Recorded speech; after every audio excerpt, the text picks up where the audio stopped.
Hello everyone, welcome to my channel. আজকে আপনাদের সাথে একটি রেসিপির ভিডিও শেয়ার করব।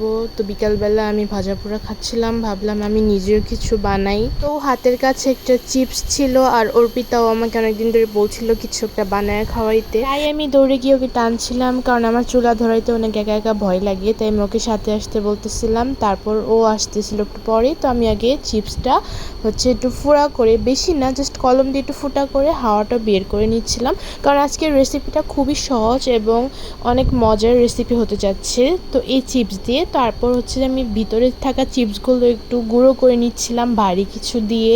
রেসিপিটা বানাইতে হলে চিপসগুলো ভালো করে গুঁড়ো করে নিতে হবে, তার জন্য সাথে আমি একটা এরকম চামিচ নিয়ে নিলাম, এটাও দরকার হবে। চিপসগুলোকে গুঁড়ো করার পরে এখন এটা কেটে নিব প্যাকেটটা। এই দেখেন, এরকম গুঁড়া করে নিলেও চলবে। তারপর চিজ, ডিম, তারপর একটা পেঁয়াজ এবং স্টাপলার লাগবে। এখন যে আমি পেঁয়াজগুলোকে ভালো করে কুচি কুচি করে কেটে নিব। এই রেসিপিটার জন্য বেশি কিছু প্রয়োজন হয় না, ঘরে থাকা জিনিসগুলো দিয়ে বানিয়ে নেওয়া যায়। তারপর যে আমি চিজগুলোকে সুন্দর করে কেটে নিব, কারণ এটা ফ্রিজে ছিল, দলা পাকায় ছিল, তার কারণে কেটে নিতে হবে। এখন দিয়ে দিব 2টা ডিম এবং কেটে রাখা পেঁয়াজগুলো দিয়ে দিব। আমি জানি না এই রেসিপিটা আপনারা কখনো রিলসে বা টিকটকে দেখেছেন কিনা, তবে আমি একবার দেখেছিলাম, সেই অনুমান করি আজকে বানাচ্ছি।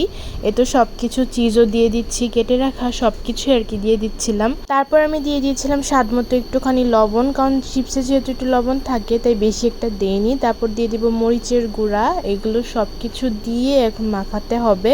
এখন যে চিপসের মুখটা আমি ভালো করে আটকিয়ে নিব, কারণ এটা না আটকালে যে খুলে পড়ে যাবে। তার কারণে আমি একটু পিন মেরে নিচ্ছি।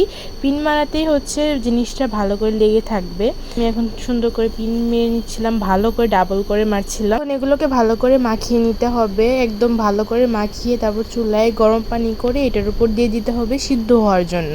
অবশ্যই ভালো করে মাখিয়ে দিতে হবে, কারণ ভিতরে ডিম, পেঁয়াজ, তারপর চিজ এগুলো ভালোভাবে না মিশলে জিনিসটা হবে না। তারপর আমি উল্টায় পাল্টায় দিচ্ছিলাম ভালোভাবে সিদ্ধ হওয়ার জন্য। এদিকে আবার ও চলে আসছিল একটু ফাজলামি করতে। তারপর কিছুক্ষণ পর আমি এটাকে উঠায় নিলাম। উঠায় নেওয়ার পর কিছুক্ষণ প্যাকেটটা ঠান্ডা হওয়ার জন্য প্লেটে রেখে দিলাম। তারপর ঠান্ডা হয়ে যাওয়ার পর এখন প্যাকেটটা খুলবো। আমি তো খুবই এক্সাইটেড ছিলাম ফাইনাল রেজাল্টটা দেখার জন্য। আসলে আমি নিজে ট্রাই করছি, তাই খুবই নার্ভাস ছিলাম। তো এই দেখেন, যেমনটা ইমাজিন করছিলাম তেমনটাই হয়েছে। তারপর এটাকে আমি সুন্দর করে কেটে নিচ্ছিলাম। আসলে এই রেসিপিটার নাম আমি কি দিব, ডিম কেকই দিলাম জান আপনাদের জন্য। আপনারাও ট্রাই করতে পারেন। এটা আসলে অনেক মজা হয়েছিল, তবে আমার কাছে একটু লবণ কম লাগছে, তবে লবণটা একটু বাড়িয়ে দিলেই হতো। এমনিতে অনেক মজা হয়েছে। তো আমি আমার শ্বশুর আব্বুকে ডাক দিয়ে বললাম যে বাবা ট্রাই করেন। ফার্স্টেই বাবাকে দিয়ে ট্রাই করাইছি, আমরা কেউই মুখে দেই নেই। তারপর বাবাও বলতেছে যে মজা হয়েছে। তারপর আমার কাছে ব্যাপারটা অনেক ভালো লাগছে। এটা খুবই ইজি ছিল বানানো, খুবই সহজ, যে কোনো চিপস দিয়ে এটা বানানো যেত। তো সবাই আর কি একটু একটু করে নিয়ে ট্রাই করতেছিল। সবার কাছে অনেক ভালো লাগছে, আমার কাছে অনেক ভালো লাগছে। আমি যদি আপনাদেরকে একটু কাছে থেকে দেখাই, দেখেন কত ভালোভাবে সিদ্ধ হয়েছে আর এত সুন্দর একটা শেপ আসছে। তো এই ছিল আজকের ভিডিও। Thanks for watching.